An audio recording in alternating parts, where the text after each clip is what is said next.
For this month, we're going to be exploring the creative process, our innate creative process, through the lens of the creation story, or actually there are stories in Genesis. And we're doing this as an opportunity to discover what Eric Butterworth, the author of The Creative Life, calls the 7 keys to your inner creative genius. How many want to know more about how to unleash your inner creative genius?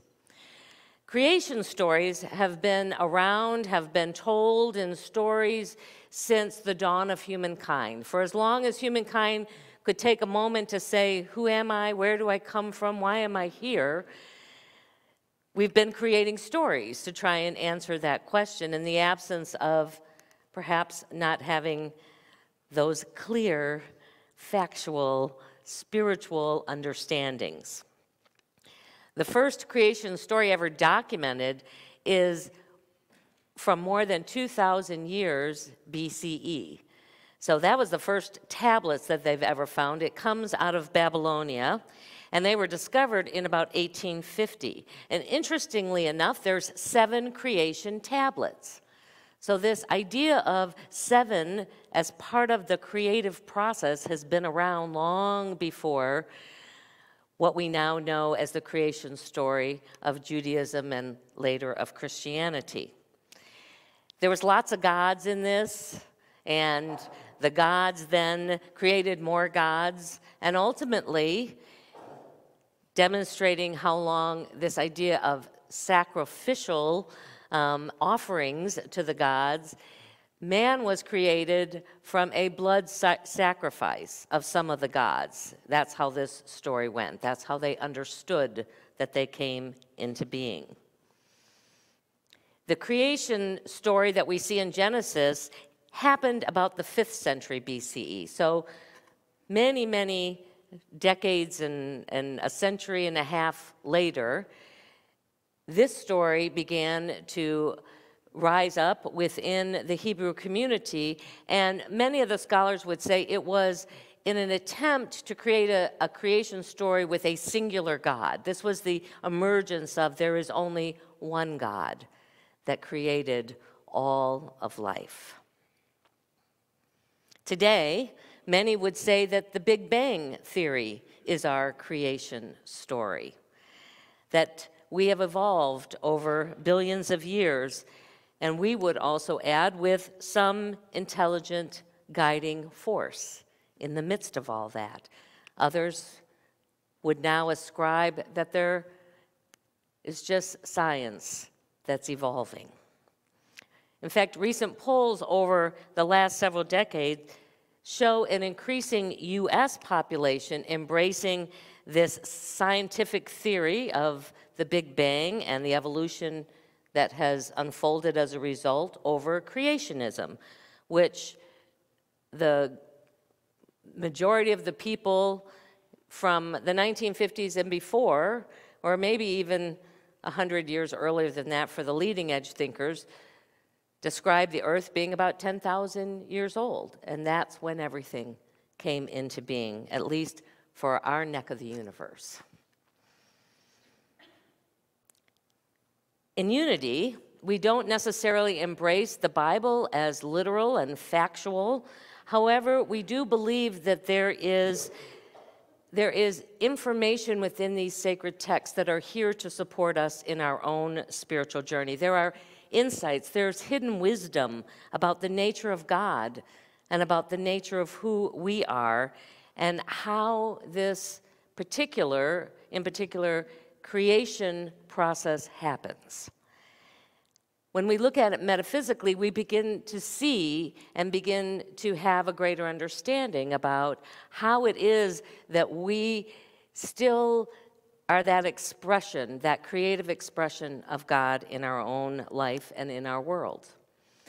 Eric Butterworth, who was a longtime Unity luminary in our movement, viewed these 7 days of creation as a treasure map, as something that can show us these different keys to unlocking our own creative genius, our divine abilities as co-creators in life because we have the conscious ability to direct how we see and view and believe and think about, and we have the conscious ability to change as we understand and see things differently.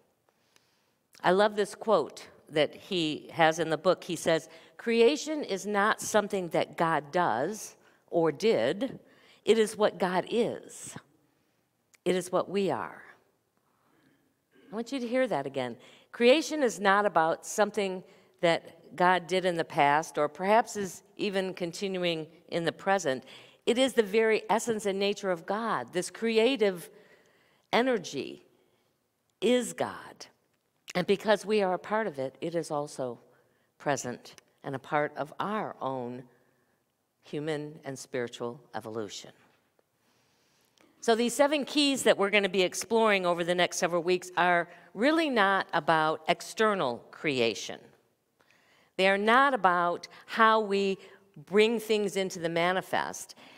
It is about how we tap into that creative process within our own minds. How we can open ourselves to see and understand things in a different way. How we are able to illuminate our own mind and heart. Most of the time, our default is to look out there somewhere for spiritual understanding and illumination and deepening our own awareness. We look to mystical teachers, we look to books, we look to nature, which is sometimes a good inspiration for us, but it's not out there. The place we want to look is within us. Eric Butterworth writes, "Like the absent-minded professor who searched high and low for his glasses," and some of you might be able to relate to this, only to discover that he'd been wearing them the whole time, we need to understand, we need to realize that we are always looking through God-colored glasses. How we tune those, how we put clarity in those is our journey. The illumination we seek, the knowledge of God is within us. But like the professor, we tend to look everywhere else except within. So I know when I was reading this, and I think the logical question is, well, how do we access that? How do we change the inner way in which we see and engage in life? And the answer is probably something you've already heard before. It is by turning our attention within, whether that's through prayer, whether that's through a practice of mindfulness in whatever moment we happen to find ourselves in, any activity that recenters our own mind, our own heart on this presence of God, however we understand this presence of light that is within us. This may take a lot of retraining. I know I've been working on it now for a couple of decades, for sure, of our focused attention. To know God is the very fabric of our being, rather than, again, directing it out there. Oftentimes, even those of us who have been in this spiritual understanding for a long time, we have this tendency, initially anyway, to go out there, to look for the God out there, to beseech the God out there to help with whatever is challenging us in the moment. And that, in many ways, begins to restrict the power of our own prayer process. Realizing that God is not a person to whom we direct our prayers to, rather a spirit, an energy by which we live, is an important process in opening and unlocking this first creative key. And that first key, anybody remember what the first creation process was in Genesis?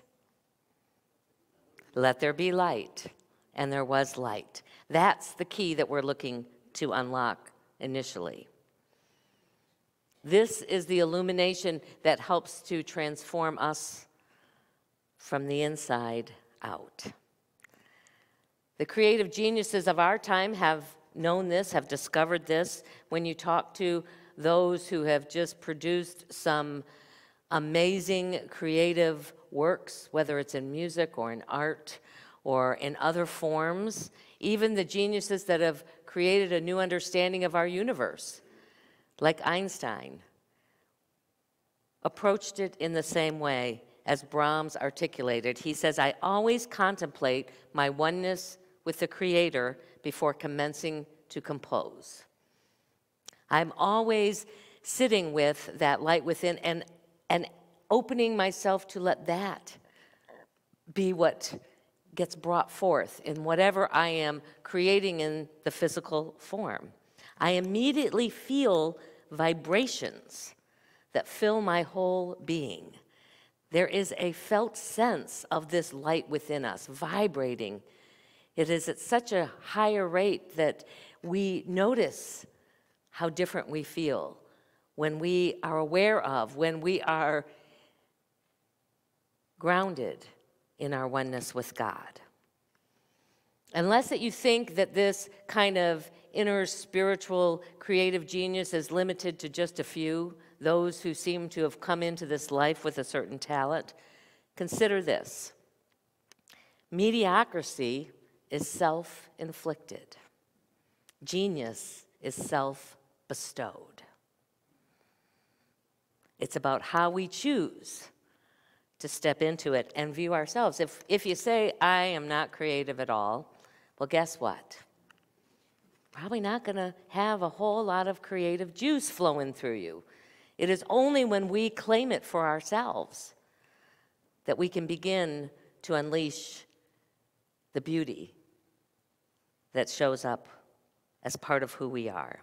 We have access to this creative life within, and the only difference is the confidence in our contribution to share it with others, in our ability and belief to share it with others. So the question for us this morning is, are you ready to tap into your creative genius in a deeper way, in an expanded way, wherever you might be in this journey right now? Well, that's what we're going to focus on here for these next few moments as we move into a time of meditation, as we open ourselves to see that light, to call forth the light within. So just wherever you are right now, just get yourself into a comfortable position if you can. You might want to close your eyes just so that you can really bring your attention inward.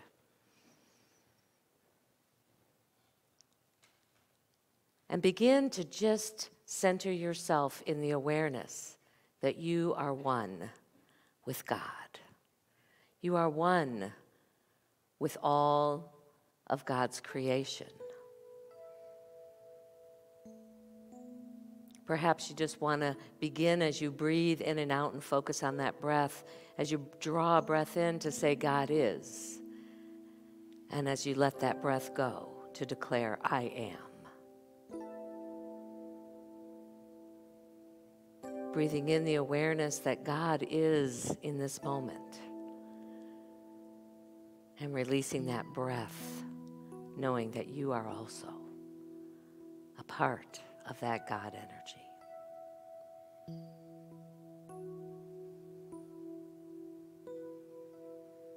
Almost envision that breath moving in and through your heart, that center of your being, where the illumination of God lives within you. And as you place your attention on it, the more we focus on that inner light, it begins to expand and grow. We feel that light moving through every part of our body, illuminating all of us, from our physical self, from the top of the head to the soles of our feet, illuminating who we are as soul beings.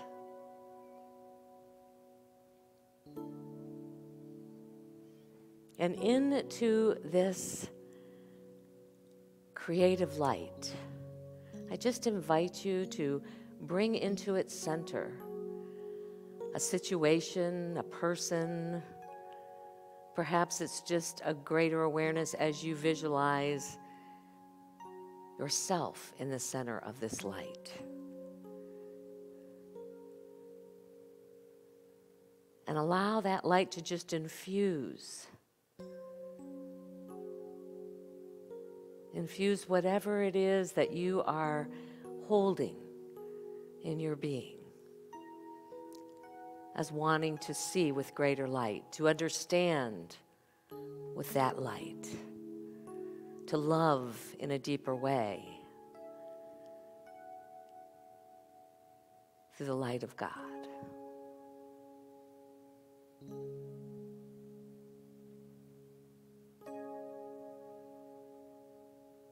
And then just simply be with it.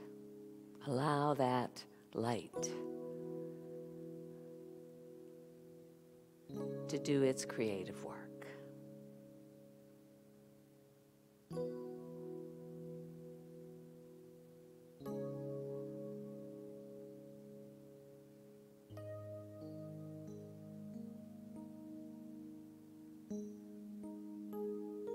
And as you begin to just bring your awareness back to this time and place, aware again of the seat supporting you, of your body, of that light emanating from you. Take another deep breath, and then whenever you're ready, you can bring your attention back and open your eyes.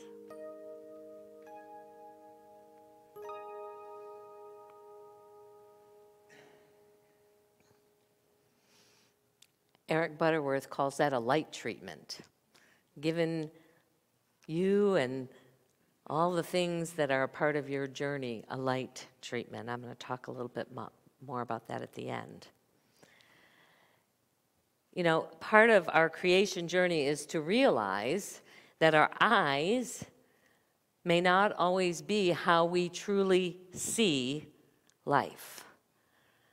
We depend upon these eyes to give us the information, hoping that we can make some accurate assessments and understanding about it, but they don't really give us the full picture. There was a man, he was a French revolutionary, his name was Jacques Lucien, and he wrote a book giving us new insights into this process of seeing. He wrote Blindness, a New Seeing of the World. He lost his sight at age 8, so he had had it for a while. He kind of had an ability to compare the two. And he describes that initial frightening challenge of finding his way between doors and moving around walls and people and trees and all the other obstacles that we typically navigate with our physical sight. And slowly he discovered that while he could not see the light of the outside world, the light was still within him. He found out that as long as he paid attention to that light within, he rarely had problems navigating the world. And he also discovered that there was only one way to see this inner light, to keep it bright within him, and that was, as he described, through divine love. He said that when he was overcome by sorrow, or when anger took hold of him, or he found himself, as Jeff was talking about in social media, envying other people and feeling that sense of jealousy or not enough because others seemed to be having an easier time of life, that his light immediately dimmed. It decreased. And he said that sometimes in his darkest hours, that inner light would go out completely, and he really, truly learned what it was like to become totally blind. It led him to discover that we are conduits, we are a part of, we have access to that divine flow of light, of love. And when we are using that to help us to see the world, it gives us a more accurate picture, a clearer way, as long as we aren't restricting the flow. And we get to just choose in every moment, in every situation, how much light we allow to flow through it, or whether we have dimmed it because of the way we are looking at and judging that situation through our eyes and the other parts of our human aspect. It gives new meaning to Jesus' statement when he said, "I am the light of the world," not as an exception, but as his truth in having full access to his own inner light. And then Jesus also tells us in Matthew 5, you are the light of the world. He wasn't speaking to just those people in front of him, but to all people, to remind them that you have this same light within you. Go and let it shine into the world. It starts this whole creative process by just being willing to let more light in, to see the light, to acknowledge it, to embrace it, to be aware of it. And when we are restricting it, to allow ourselves to open that flow back up again. So our invitation this week, should you choose to accept it, is to begin each day, and this is something that he suggests, by taking a few centering breaths. You know, you don't have to have your meditation space. You can do this wherever you're at. You might want to use that God is, I am, or whatever words center you into that awareness of God's light and presence and love within you. And then once you feel that sense of oneness, at least beginning in your own awareness, to bring in your schedule for the day. Whatever appointments you have, whatever contacts, whatever projects, whatever relationships, bring them one by one into this light that's within you, giving them what he calls a light treatment. Just asking for greater illumination in all of those things that you're going to interact with in that day. And he says this, the author, he says that if you begin your day focused on living from the illumination of that inner light, you will see many magical God moments. So bless you as you let the light shine, as you continue to say, let there be light in your own life. And I'd love to hear about what other magical God moments arise as a result. Bless you. So however you share, however you give with this community, just know that we are very grateful, and we just stand in that awareness that we live in a world of abundance, and there are ways that we may not even be aware of right now, so we keep ourselves open to how that flow of abundance moves in and through our community. So in just a moment, the ushers are going to come and invite you up row by row to share your gifts with this community. If you give through our committed giving program, you can simply just put your hands over the basket and add your energy to it and bless it, or there's some little cards in there that you can put in. And know that we are blessed, and we feel that energy. We feel that energy moving through all of the gifts that we offer, and see it multiplying and expanding as we do what we are called to do to add our part of good into this world. So let us take these gifts and bless them together. Divine love, through me, blesses and multiplies all that I have, all that I give, and all that I receive. Thank you, Father, Mother God.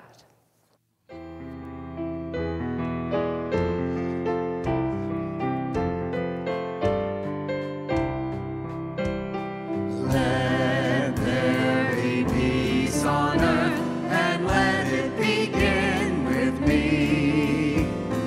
Let there be peace on earth, the peace that was meant to be, with God as our Father.